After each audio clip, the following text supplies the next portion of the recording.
On August 6th, 1991, a fellow named Tim Berners-Lee introduced the world to hypertext markup language, HTML, a way to access information on linked computers.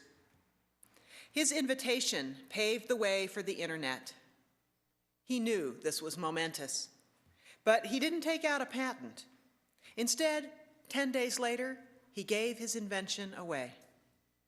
He laid out his idea and his programming for scientists and other programmers to develop because he believed that that would be the best way to have progress made quickly on the internet.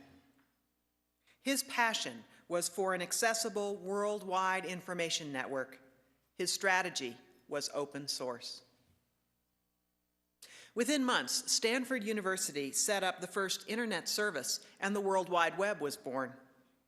A year later, 1992, there were 26 websites online. That's just 15 years ago. Now there are nearly 100 million websites. Email has changed our lives.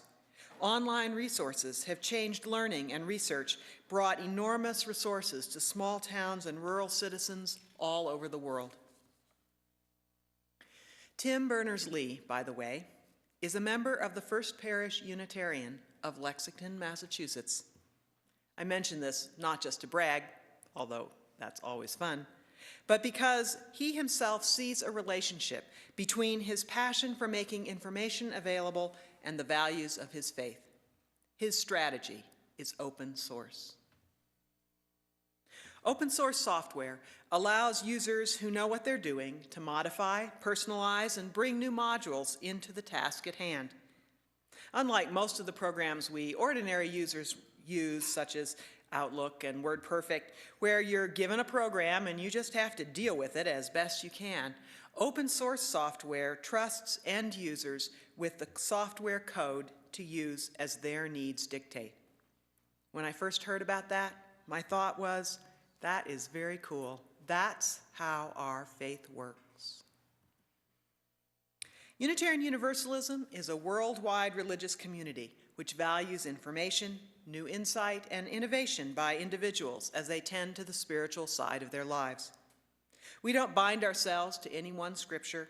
We find wisdom in many places, secular and sacred. We don't give our members a package of stories to believe or traditions to follow. Instead, we show you how faith can work in your life and encourage each person to customize the program.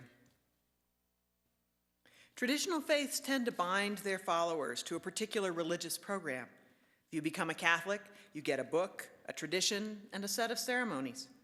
If you're a Hindu, you get a number of texts, a different set of ceremonies, and a long history. If you grew up a Methodist, you learned wonderful hymns. If you grew up a Buddhist, you learned beautiful chants. Within those religious programs, the individual has some freedom to maneuver, but start telling a Hindu story in a Christian church, try to dance in a mosque, read from the New Testament in a synagogue, and you'll probably hear muttering if you're not out and out shown the door.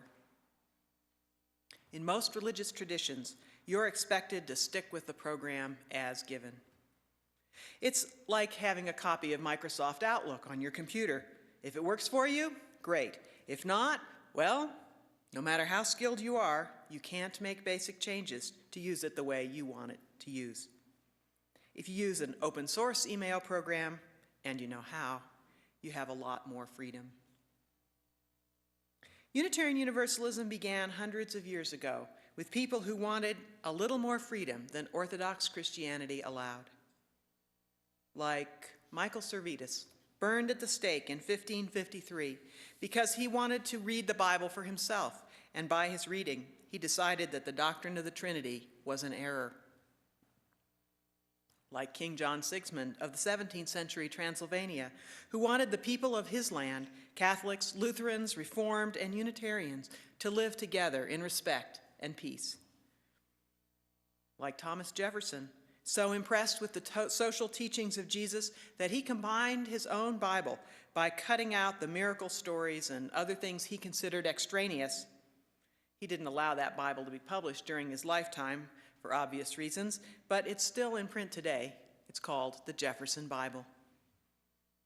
And like me and you, who use Buddhist meditation techniques, sing hymns from the Protestant tradition, light candles as Catholics do, and read the Tao Te Ching. Our open source faith has deep roots in original and expansive thinking. It's most clearly who we are. Unlike most religions, we don't put our faith in the thinking of the past. Instead, we put our faith in you. We make you the programmer of your own religious life. We gather together to discuss more often than to teach. Sermons intend to make suggestions that will expand your thinking rather than expound dogma which you must believe. Our programs for children aim to stir up their minds and hearts rather than program them. As we've practiced this kind of religion, we've realized how blessed we are to be a part of a congregation where resources, support, and friendships are available to us.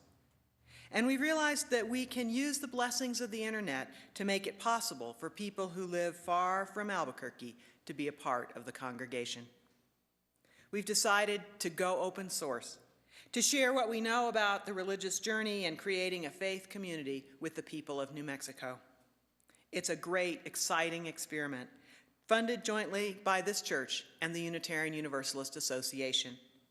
Lots of folks are waiting to see what you can do together, so that they can take the idea and modify it for their own locale. Welcome to the fun. Welcome to this open source faith.